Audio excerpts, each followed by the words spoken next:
reading and writing was, I don't know, literally like, when did you start drinking out of a glass?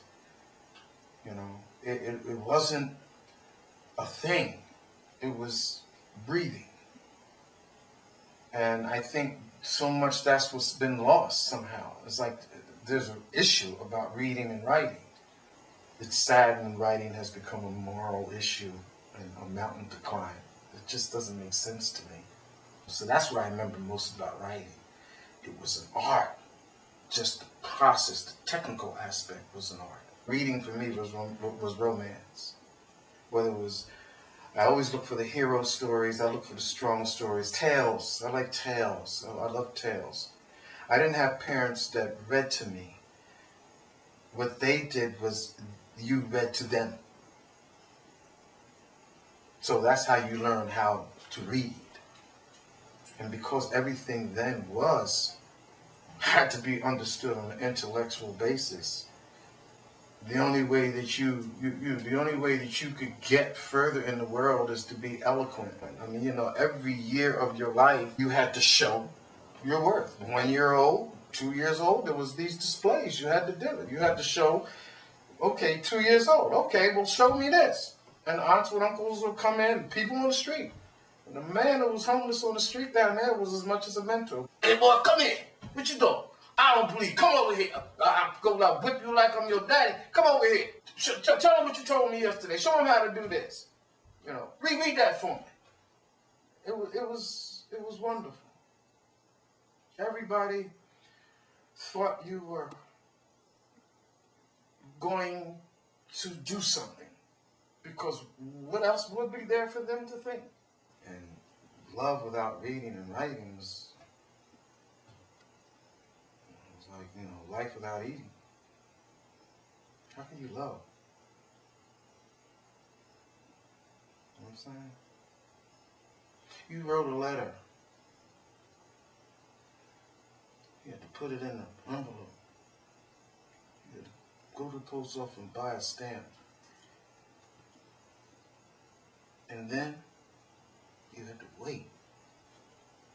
A week, 2 weeks, a month to get an answer. Bro, that's the stuff of passion. Life was a message in a bottle. You wrote a girl a letter down the street. Had to go to the post office.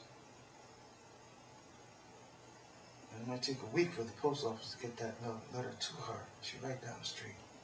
And you pass by her house every day, wondering if she got the letter. And then she writes you back. So in a year, you got 52 letters. And you haven't even had the permission to meet her parents yet. Because you're too young.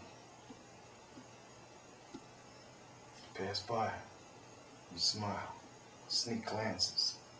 Passing notes, it's wonderful. Everything was earned. Everything was earned. Every day you won something, man. And you had to do it through reading and writing. The people who didn't, sad. They were sad people. They lived in dark. They lived in houses with curtains. And there was a lot of illiteracy. You understand? Back in my day, you didn't have to read and write to get a job. You didn't have to read and write to own a construction company. You didn't have to read and write to be an accepted person in the communities. There was a lot of illiterate people who had a lot of money and a lot of standing, but they used to have to hide it. It was like hiding your sexuality, but even worse. So it was, it was sad. Closet illiteracy, I think, is still alive and well, but because everybody's acting so illiterate now, they don't really have to hide that much. Back in those days, you did, because you were either eloquent or you weren't. Those are some sad people. Yeah. That's what I say. If I couldn't read or write, Authoring Action's definition of literacy. Literacy is more than your ability to be able to read and write. You know, literacy is your ability to be able to read and write on a level that you can negotiate.